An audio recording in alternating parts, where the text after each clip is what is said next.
dándole continuidad a la actividad académica del día de hoy. Entonces vamos a presentar un caso clínico, vamos a ver unas imágenes y pues esperamos pues participación de los asistentes. Entonces mi nombre es Romario Sensidrago, residente de cuarto año de la Universidad Pontificia Bolivariana. Entonces el caso clínico nos solicitan al grupo pues, de cirugía pediátrica una interconsulta que básicamente es ya definir cirugía. Vamos al servicio de urgencias de acá de la institución. Encontramos una paciente de 5 años en compañía de la madre. Ellos eran pues de San Jerónimo, de donde vino remitida. El día 1 del mes pasado es arrollada por un motociclista. Pierde pues el control del automotor y le impacta mientras ella estaba caminando con su madre en una de las aceras. Es llevada pues a la institución del municipio, dan una atención inicial y la envían directamente a Medellín para que le haga cirugía pediátrica en un traslado primario. Pediatría la valora en la sala de reanimación de acá del hospital, la monitorizan, la ven un poquito deshidratada y le dan un bolito de Harman a 20 cc por kilo, sangran para paraclínicos y le solicitan una tomografía de cráneo simple, una radiografía de tórax AP, lateral de columna cervical, AP de pelvis y solicitan la valoración inmediata por cirugía pediátrica. A la revisión por sistemas, la paciente presentaba amnesia del evento, pero cuando la fuimos a ver, pues ella estaba ya consciente, negaba cefalea, disnea, dolor abdominal, únicamente presentaba múltiples corazones que decía que le ardían, de resto pues no reportaba pues como ningún síntoma según nos indicaba. En los antecedentes, sin ningún antecedente patológico, quirúrgico o alérgico, los signos vitales, entonces una paciente para la edad con una taquicardia, una frecuencia de 110, normotensa, saturando adecuadamente, con un adecuado patrón y frecuencia respiratoria y pues sin fiebre.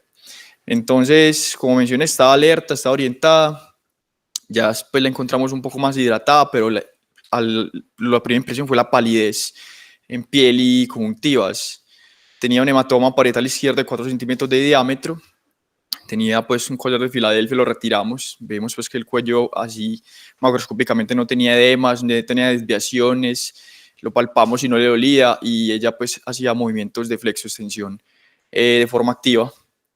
A la inspección del tórax sin lesiones torácicas, tampoco a la palpación, tenía un buen patrón respiratorio y no tenía anormalidades a la auscultación. En abdomen no tenía anormalidades en la inspección inicial, en el abdomen anterior encontramos entonces un dolor leve a la palpación en el flanco izquierdo y un dolor moderado con la puñopercusión izquierda. La volteamos y tenía una equimosis en la fosa renal izquierda. Las extremidades con escoriaciones en ambos brazos y piernas, pero sin dolor ni deformidades y pues con movilidad activa conservada. Los paraclínicos, entonces, una hemoglobina de 5,2 con un hematocrito de 18, tenía unos gases normales, una función renal y unos iones normales. El uroanálisis mostró una hematuria de 70 hematias por campo alto poder, cilindros hemáticos y no encontraron pues bacterias.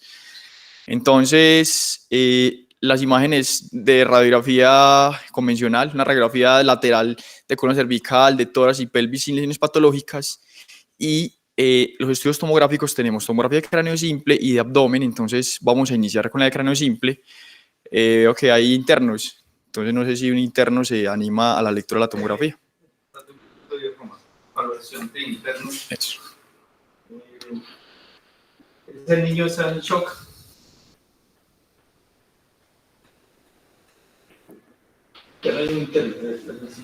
¿Está en shock o no está en shock? La niña, es una niña. Es una niña, sí. 5 años. Porque la presión estaba como buena para la edad. Y otras cosas que indicaban que es muy importante tener en cuenta el shock en un adulto o en un niño. Pero está en shock. ¿Y qué creen que qué tipo de shock tiene la niña? Polémico. Ok, entonces continuamos entonces. ¿Algún interno que quiera leer la tomografía de cráneo? O el profe Jamil, que elige ahí a dedo. ¿Ya la va a poner? Sí. Bueno, y aparte de eso, pues nosotros le pedimos la del abdomen y le iniciamos pues unas unidades de glóbulos rojos. Entonces la de cráneo es esta.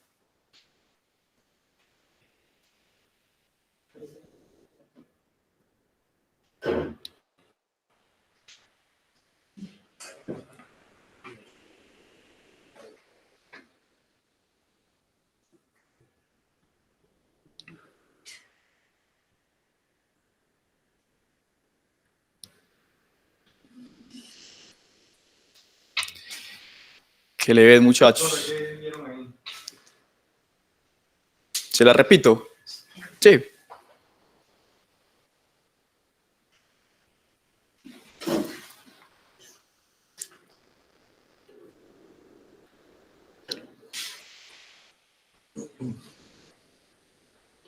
No lo están calificando, no pasa nada. Sí, eso, tranquilos.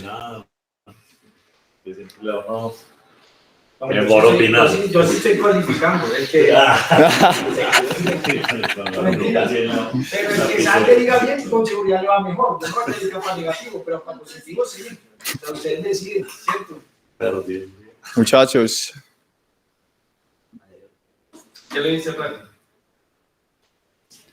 Pues la verdad, no sé, yo la pérdida como de los flujos cerebrales, no sé, pero usted me más cerebral, al final que yo veo como imagen hipertensa, pensando en epidural y pues un hematoma grave, la ¿De qué lado sale el hematoma epidural? Mire que ahí le va a ver. Pues sí, Izquierdo,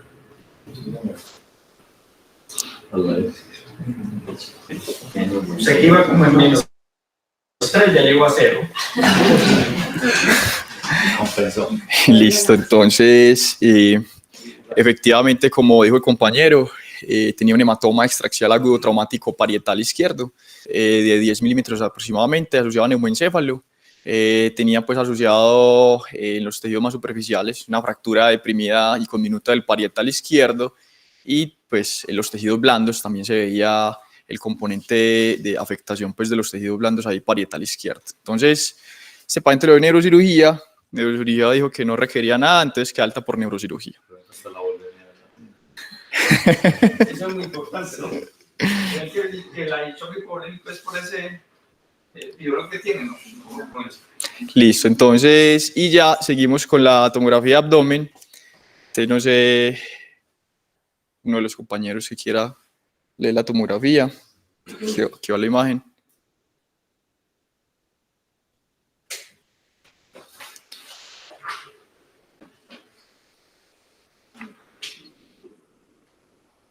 Me pasó lo del congreso, que paro el video. Yo la pongo otra vez. Sí.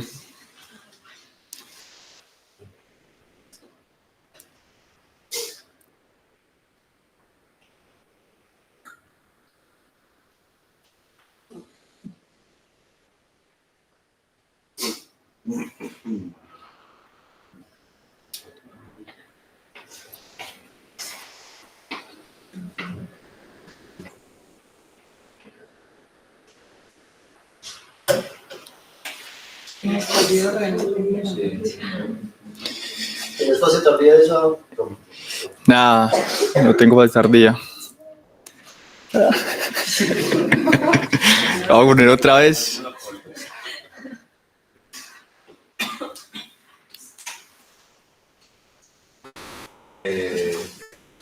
Bueno, ahí estamos viendo en donde debería estar la fosa renal izquierda, lo que vemos es una gran colección de líquido, probablemente sea sangre.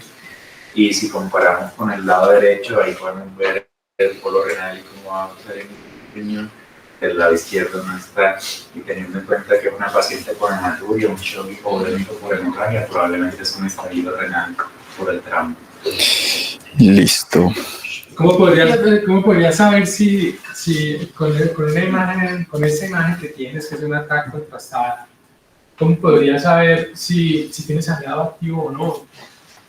Bueno, pues si tuvieran todas las fases, en la fase tardía, que es la fase de eliminación del riñón, se puede ver salida de contraste del riñón, pues, y estaríamos hablando de un sangrado activo. Pues la fase tardía, o sea, si lo que quieres ver es expresión, Sí, lo que estaría y mostrando más bien la sería fase- relación con la en la vida. fase arterial también podríamos ver sangrado. ¿Qué verías en la fase simple? ¿Sería importante la fase simple o no?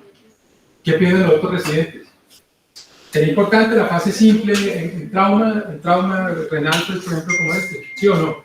Sí, pero sí sería. ¿Por qué? La parte de la densidad. Uno ve la densidad de. Alcanza a ver como más una hiperdensidad en el sangrado activo. Claro, o sea, tú ves en la fase simple si hay un hematoma, porque los hematomas se pueden ver hipertensos, a veces muy hipertensos, y a veces es difícil uno dirimir si en la fase contrastada lo que está viendo es extravasación activa, el contraste venoso o arterial, o si es el hematoma hipertenso. Entonces, como hacen eso, uno compara, ¿cierto? La fase simple es crucial para ver eso. Y después, por supuesto, o sea, comparar con la fase arterial y después venosa, ¿cierto? Si hay más que lo que está viendo en esa fase simple. Listo, entonces, radiología a la lectura. Entonces, ellos encuentran un riñón izquierdo donde se observa una lesión con apariencia de masa sólida heterogénea de gran tamaño hacia el polo superior y región interpolar que mide 7 por 7 por 7 centímetros y le acompaña un hematoma y de líquido perirrenal con presencia de tejido renal viable hacia el polo inferior. La vena y la arteria renal izquierda sin evidencia de trombosis, la vena cava inferior permeable, que es un dato importante para ahorita. El líquido libre en pelvis, baja densidad, sin signos de sangrado activo, según pues las valoraciones por radiología. Los hallazgos hacían un efecto de masa sobre el vaso y el páncreas, y en la fase excretora ellos vieron que había una posible extraluminización del medio de contraste, lo que sugiere una ruptura del sistema colector correspondiente. No vieron la adrenal izquierda, el resto de la cavidad abdominopélvica sin anormalidades. Entonces ellos hablan que los hallazgos corresponden a probablemente un tumor renal izquierdo roto y que se debería considerar un nefroblastoma, que es lo mismo que un tumor de Wilms, por la edad, y hacen énfasis que no hay sangrado activo. Entonces es un cuadro, es un paciente pues excepcional que es un choque hemorrágico en el contexto de un trauma, pero que de forma incidental se encontró que eso está relacionado con un tumor renal, tipo tumor de Wilms. Entonces, el tumor de Wilms o lo que conocemos como nefroblastoma, es de los tumores renales, es el más común de todos, es el 90%. Es un remanente embrionario inmaduro. En Estados Unidos hay 500 casos al año. Uno de 10.000 nacidos, o sea, 6% de todos los tumores de los niños son tumores de Wilms.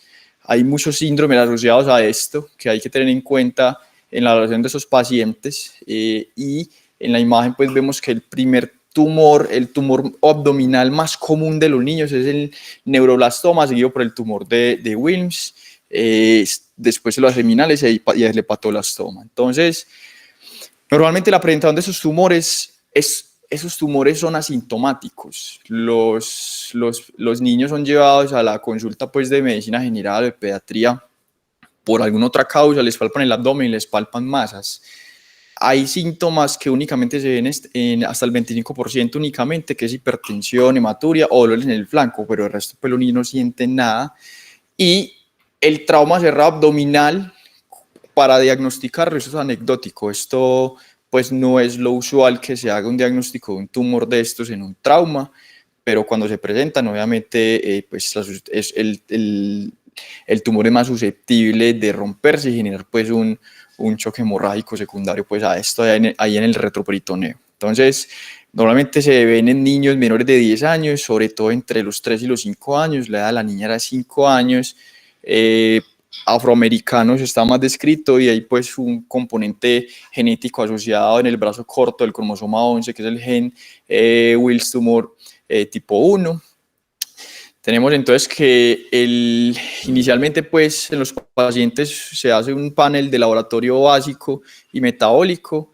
Es muy importante y esto pues llama mucho la atención, y es que cuando llevamos a esta paciente a cirugía, la paciente parece anticoagulada, y es que sin estarlo.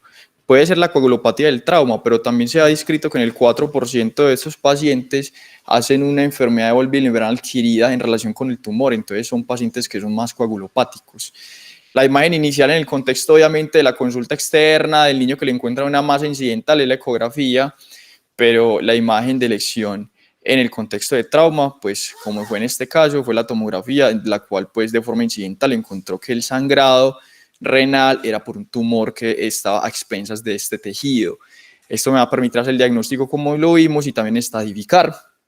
La estadificación pues de estos tumores entonces son 5 estadios.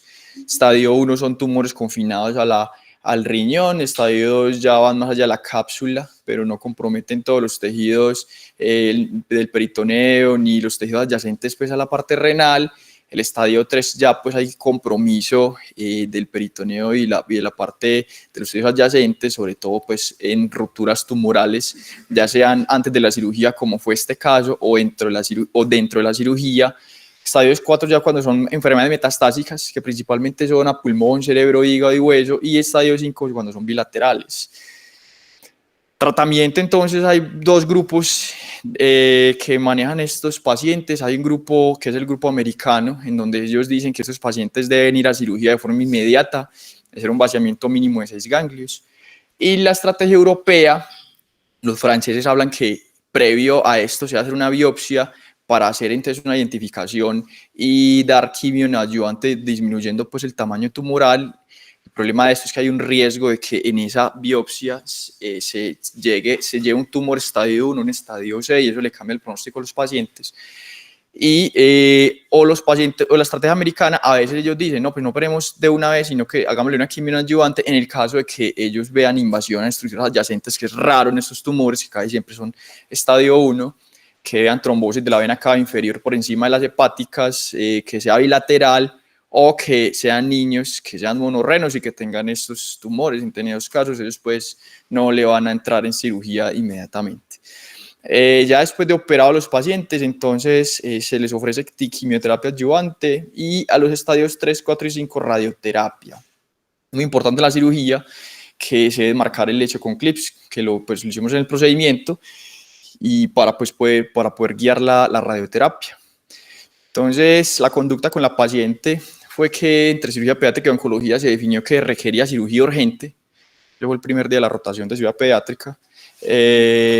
La paciente estaba en estadio 3 por la ruptura. Entonces, la cirugía era para limitar la extensión del peritoneo con la resección y evitar el aumento de la extensión de la radioterapia. O sea, que el tumor, entre más rápido lo sacáramos, pues obviamente no hubiera tanta diseminación y pudieran darle menos dosis de radioterapia a la paciente, obviamente pues limitando los efectos adversos de esa estrategia. Hicimos una nefrouretrectomía izquierda vía abierta, marcamos el lecho tumoral con clips, no se hizo muestreo ganglionar porque ya pues era un estadio 3 por la ruptura. En la cirugía encontramos entonces un hematoma en zona 2 izquierdo, que fue lo primero que vimos de la laparotomía. Entonces hicimos la medialización del colon izquierdo. Llegamos pues allá a la parte renal, drenamos el hematoma y entonces encontramos que efectivamente era un tumor con un tumor roto, con un sangrado en capa.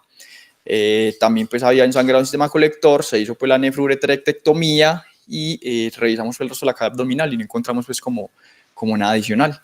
Entonces, la patología confirmó efectivamente un nefroblastoma izquierdo de estirpe histológica epitelial. Esto hay histología favorable y no favorable. Esta era favorable, entonces la niña actualmente se encuentra en quimioterapia con vincristina, actinomicina, didoxorubicina y posteriormente irá a radioterapia abdominal con 10.8 Grays.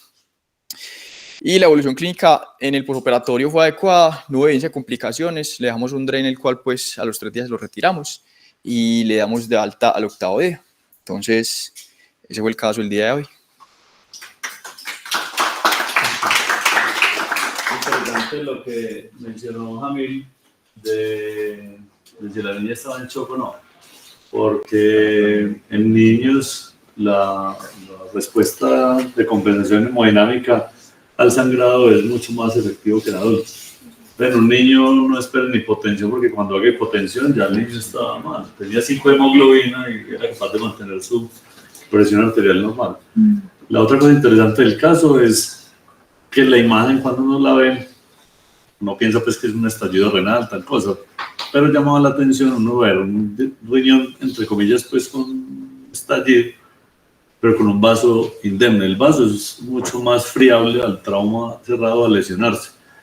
Entonces, el contexto de tener un tumor posiblemente favoreció que tuviera el trauma renal aislado, porque si fuera un estallido renal, sería muy probable que se hubiera asociado a trauma del vaso. En adultos, una de las lesiones más frecuentes que se diagnostica en ese contexto de trauma en riñón es los angiomiolipomas.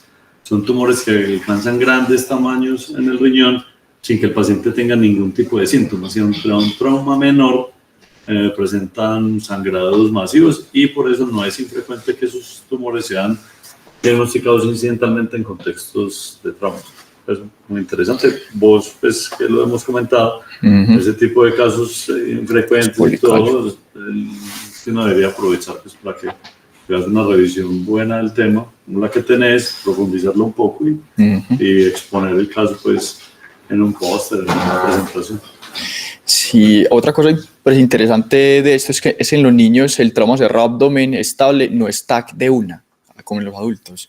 En ellos uno tiene que pegarse de otras cosas.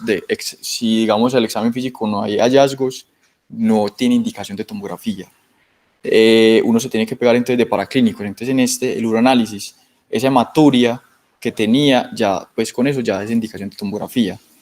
También a veces en esos niños siempre hay que hacer función hepática, amilasas, porque cuando hay una ST por encima de 200, una LT por encima de 125, también eso sí es indicación de tomografía, así el niño no tenga ningún hallazgo. Pero de resto en niños con trauma abdomen cerrado, estables, sin ningún hallazgo del examen físico y con paraclínicos normales, a diferencia de los adultos, en ellos no es indicación de tomografía de entrada. Eso me parece un dato.